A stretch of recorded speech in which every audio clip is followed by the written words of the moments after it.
So today we're going to talk about this paper that was actually done with a contribution from Georgia University of Brasilia, and where I work in Brazil, the Brazilian government, the Office of Comptroller General.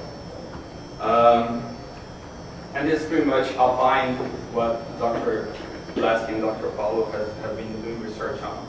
So I'm going to focus more on what we did and what are our problems than on the theory itself. So I'm going to just give a brief introduction, just show what given pro is, but it's just one slide, so I'm not going to go into detail. And then I'm going to talk what we want to do is the procurement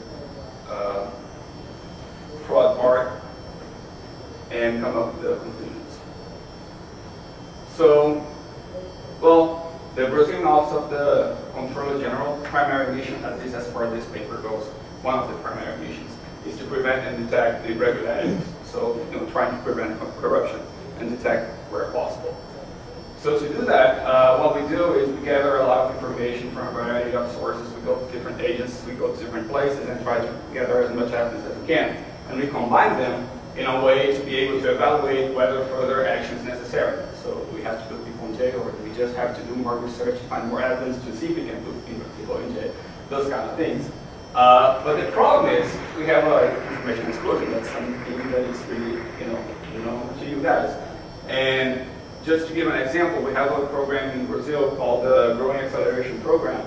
That just this program is going to spend $250 billion in 4 years.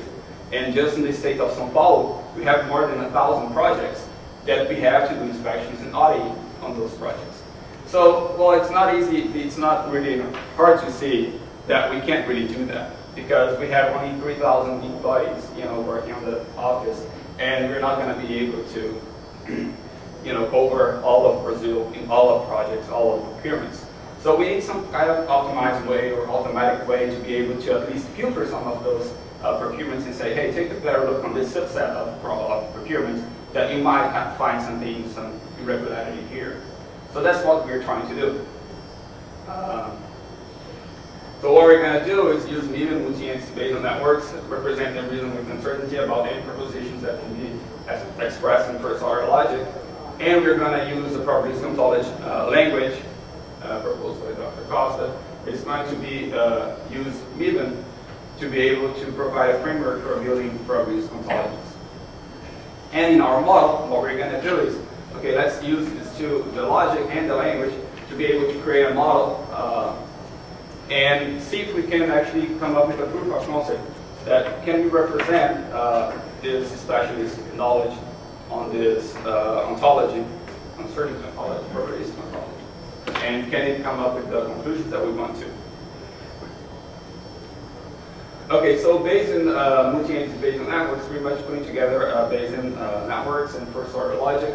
And what we have is a collect of MIBN fragments that together provide a MIBN theory to be able to have a unique joint distribution over these propositions, right?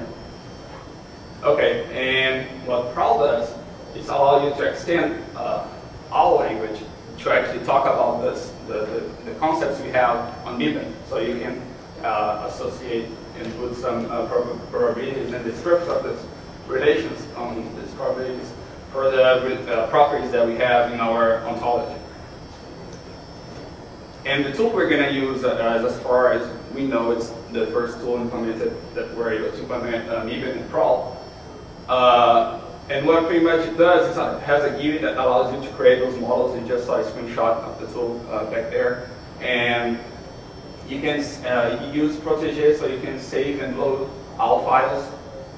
And use Parallel to do the reasoning on the logic part. And for the part where we talk about probability, we have a module called the situation-specific Bayesian network construction, where we're going to take this MIBN theory and the knowledge base we have in first-order logic and actually create the Bayesian network specific for that query we're asking. Okay, so now we're at the problem we're trying to address. So a major source of corruption is the procurement process in Brazil. At least there, I know it is. So we have all kinds of laws trying to ensure a competitive and fair process when you're talking about procurements. But people just find ways to turn the process to their advantage while still appearing to be legitimate. So it's really hard to find that they're actually doing something wrong because they try to show that it's right, but underneath they're doing something that they should not. And we have this specialist at our office that he's been working with this for a long time. So what he did, he created these different types of frauds based on his experience on the office. And what we do is we're trying to take these types of fraud and identify the evidence we have to collect, the criteria we're going to talk about, and what kind of evidence we have to collect to actually see if this type of fraud is happening or not in a given procurement. Okay, so for instance, principle of competition has to be present in every procurement we have. But it's often violated when you have things like some owners of a company working as a front for somebody else. You have use of accounting that are not common. They're not standard, so people are trying to make up some accounting and put as a requirement on the procurement that they know just a specific company is going to satisfy that requirement. So instead of having 10 people being able to win the procurement, just 2 are going to be able, because just those 2 actually satisfy this requirement. I'm going to talk in more detail about those things I'm going to show in more detail later. But the ultimate goal we have is, okay, let's structure this specialist expert knowledge in a way that its automatic system can reason with evidence in a manner similar to what the expert would do. And what we want to do is not only support the current specialists, but also be able to teach new ones when they come, to work with us. And we show it's not only a black box that you're going to say, hey, you use this here, and you get this output, and just believe in 7% chance of having fraud.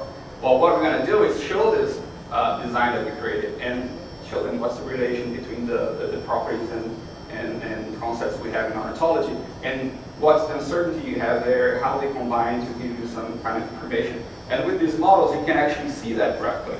So it's also good to train new specialists. But for this paper, what we did was, okay, let's do some proof of concept. So just select a few criteria. Let's see if we can do what we're trying to do for a specific and small subset. And then, okay, by semantic web. We're going to talk about that. Propose an overall architectures for collecting data, reasoning with uncertainty, and reporting alerts. Kind of doing some filtering and say, hey, look at those procurements, they might have some problem. And what we did is we asked for the experts to take a look at our results and say, oh, does this make sense? Is this reasonable? But again, it's subjective. And it was just a small subset of tests we did. So, we do need to do some more massive data and check if it works for all the cases we know about. And we are also going to show that we can add new criteria easily into our model. Okay, so, to begin with, you think, okay, we have here our tool and our model we're going to use, and we have the database. So just to tell, a lot of people ask me this. It's not a lot of points, it's just database, so it's not a stack of points. So, you have all the data inside given the auditings and procurements we have in our office. But, we might have somebody else saying something about those kind of knowledge that you need to reason about. So you have the concept of the slogan, anybody can say anything about any topic going on. So I might need to go to the IRS and say, okay, how much this person makes a year? Because that might be useful for me to come up with some conclusion.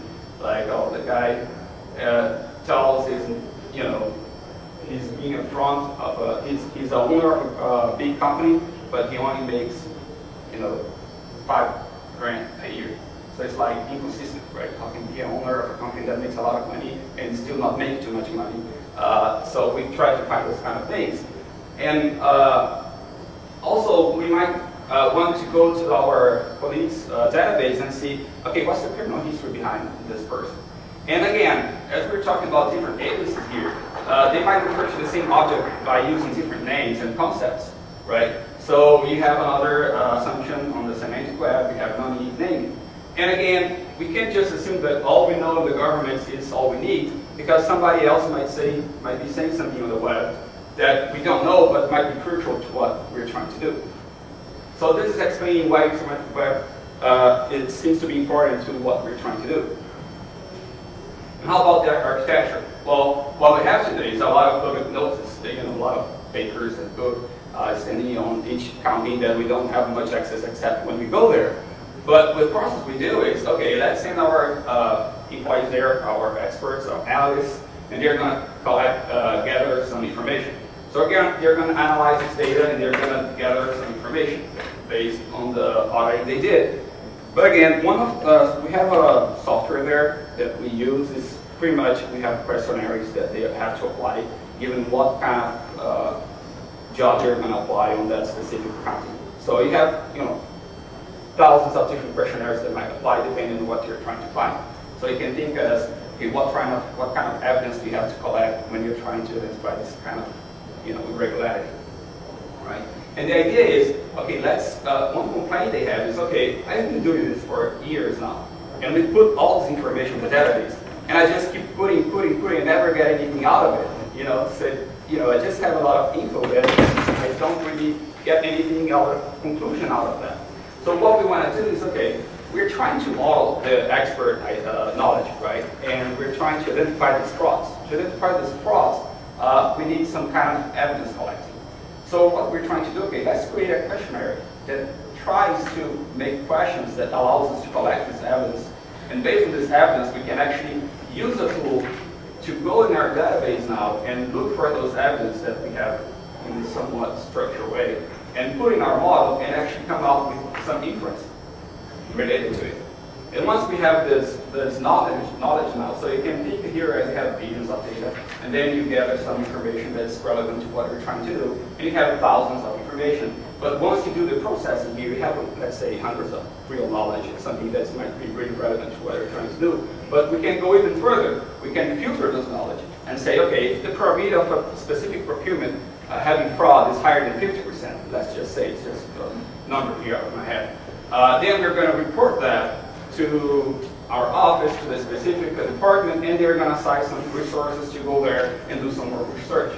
So instead of looking at everything, we're now trying to filter and say, okay, let's take a look at this specific subset to see if we find any problems. Okay, now it's what we're trying to do. How many minutes do I have? Less than 10 minutes. Less than 10? Okay. Oh, I'll try to speak fantastic. What we have here is, they can use accounting indices to identify the health of a company, right? So how much debt do I have related to how much money do I have, or how much things that I owe, and those kind of things. So you're trying to see, let's say, if I want somebody to construct a building for me, I need to know that they have enough money or enough financial help to be able to actually, contract all these people and build, buy all this material and actually construct it. So we need to put some requirements there related to the financial health. But the problem is you have some standard types of indices that you're going to ask for. That makes sense. A lot of people use, and it's just standard on the market there. But some people just create a wild, strange, really weird index to be able to say, okay, this is the only company, like my friend's company is the only one that I know is going to be able to satisfy this weird index that I just created on top of my head. So what's the idea? If somebody is using an index that is not standard, then it's higher the chance that they're actually trying to direct the procurement to that specific company. So, the higher the probability that we're going to have some irregularity in that procurement. And another thing is not only what type of index you're using, but what value do you ask for. So let's say you have something that is relation between how much you have to how much you own, to how much debt you have.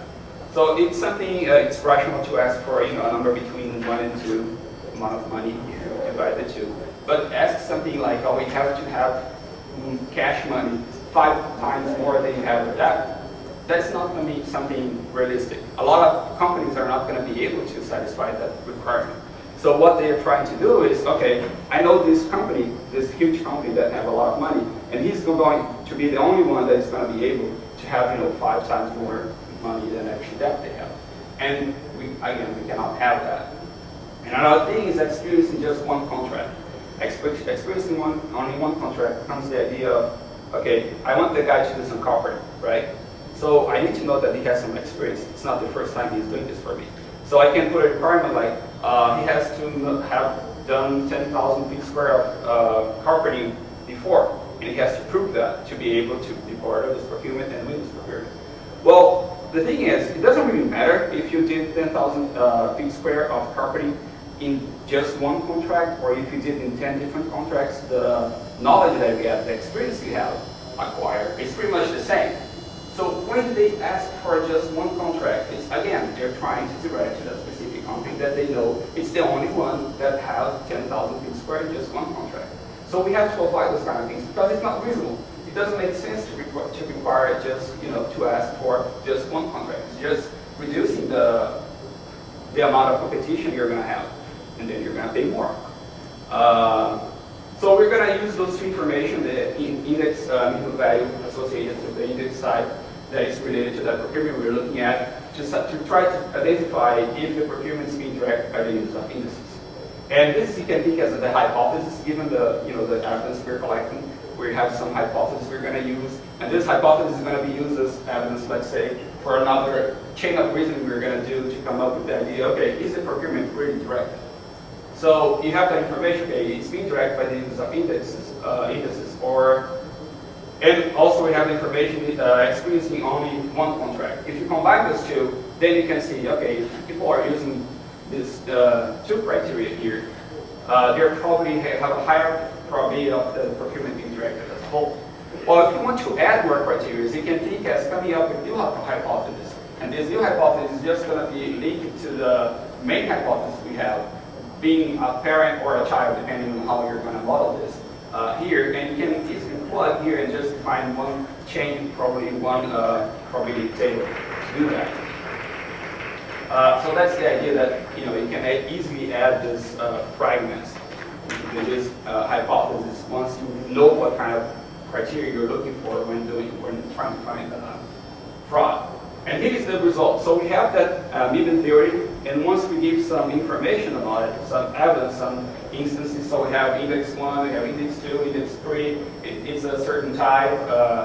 This is like other, some made-up index, and the values that they ask associated with each of those index, and if they demand experience in just one contract.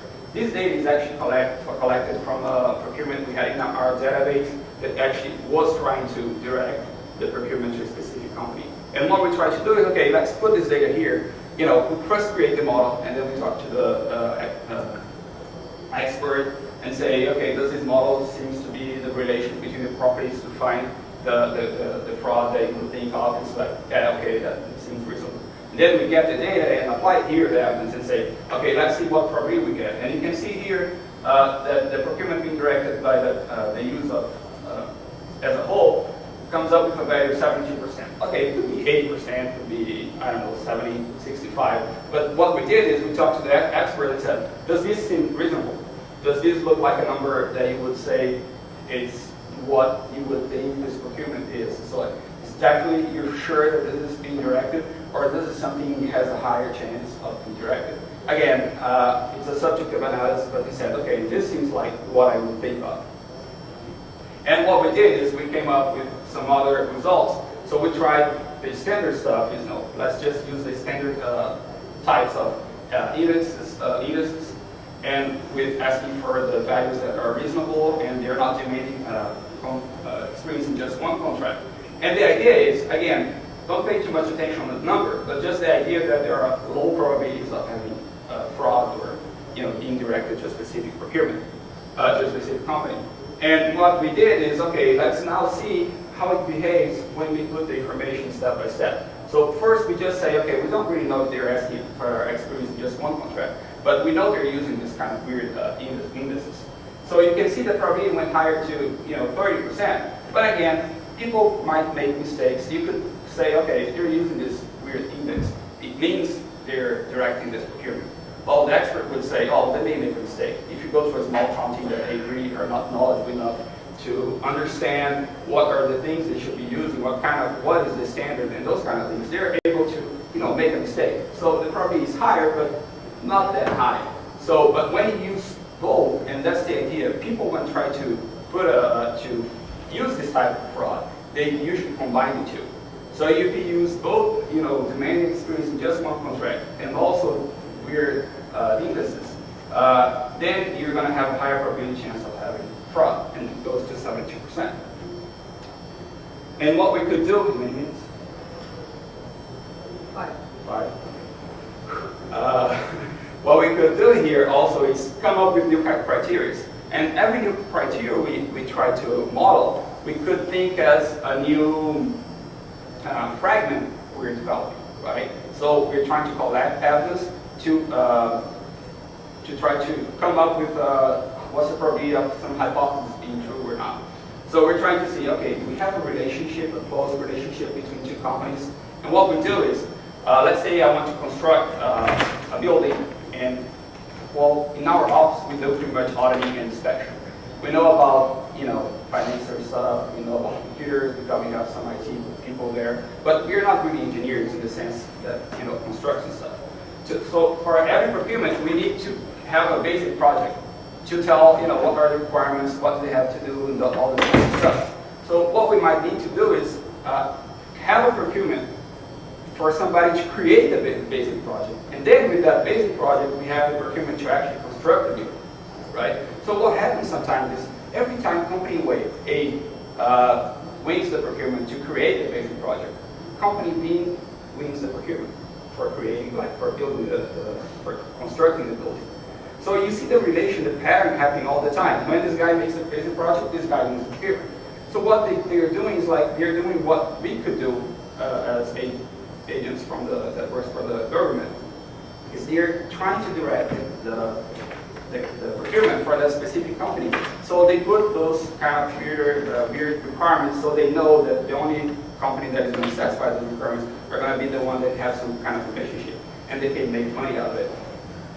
And another thing is we have to have competitions. In some places, you just have, the mayor's cousin has this company that he wants to win the procurement. But he knows that he has to have competition, so he tells his cousin, hey, you have to make sure they have at least 5 companies on this participate in this procurement. And what he does is, he's like, okay, I'm going to just create new companies, and I'm going to use all these companies to participate, put a higher value to the procurement, to the proposal they're making, and I'm going to win. But he can't just put himself as the owner of the other companies. So what does he do? He gets people like his maid and the gardener, and he just makes them sign papers, and they're like, now they're the owners of the company. But if you look at their background of these owners, they don't have a house, they don't have a car, they have not even high school, and still they're owners of a company that makes millions of money a year. So there's something wrong there. So you can use these relations to actually try to identify if this person is actually a front for the company. So this hypothesis that you have, you could add as a child or parent of the main hypothesis you want to prove, is finding frauds. Okay, so the analyst, the expert took a look at what we did, and they took a look at the values of probability. We analyzed what those values meant, and they said, okay, this seems reasonable to what we're trying to do. We can use this. Somebody that is not an expert is still with the types of fraud, we can show these graphs and explain to them what they mean, and they can actually learn from it, and not just use it as a black box, but actually try to understand what's going on. And what they said, okay, we have to take this further and actually put a lot of more criteria there and see if it works on a large scale, right? So advantages we discussed and we saw was, well, the good thing is once you model that, you get kind of impartiality on the judgment, meaning that if you have the same evidence being collected, and you give two different experts, you're going to come up with different conclusions, usually, at least in some kind of error bound. But if you put on the machine, once you know the model is trying at least represent what you want it to represent, you know that the conclusion is always going to be the same. Well, it might be not the correct one, but that's the fine tuning you have to do in the model. But you're sure that it's always going to give you the same kind of consistent result at least. Scalability here, we talk about this, not really, the idea is, well, now we can look at a lot more procurements because we don't have to assign one person for every procurement and do some auditing inspection to come up with conclusions. But we can gather some data somehow and process that and come up with the alerts we talked. earlier. So we are now able to look at more stuff that we were not able to do before. And also, one thing that is, when we first talked with the experts there, they were like, okay, this model is pretty simple. If I just look at procurement, if I have those data, I can come up with the conclusion that the tool came up. In just a second, I don't really need it. But the thing is, as you add more and more criteria, and the thing you have a massive amount of evidence to analyze jointly, the human becomes less and less able to actually understand how this combination works. And you have a principal way mathematically to do those, joints and unions, whatever, and you actually test it a lot before you put it in production, of course. You are able to do what humans have some kind of problem doing. And of course, this is not final, so don't do this and say, okay, you now go to jail. What we're doing is, okay, look at this procurement that you might find some problems here. So we're trying to filter, not to make a decision for that. So for future work, we need to choose and add some new criteria, and we need to look what it is. This is the final slide. And collect more data to actually validate our model with the new criteria. And this is probably going to require going to other databases and do the fusion and see how the semantic web and ontology can help us here. Thank you. Any questions?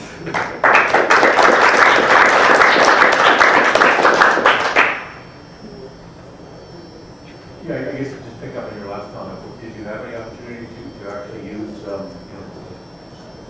semantic web markup data to test this? No, the idea what we have is we're trying to define an ontology to talk about all the, what's a procurement and what's the requirements we have, how we score the procurements to validate, which proposal is going to be the winner, and those kind of things. And what we do is we take part of the ontology and try to say, okay, but here we have some uncertainty of relations between these properties and these relations we have defined in our ontology. And how do we do that? And that's what I showed was just the uncertainty part of ontology. So we have a bigger thing going on. But we haven't done much on actually, taking data out of other of the databases because we just started this process. And as you can see, the criteria we're using, we pretty much have locally for now.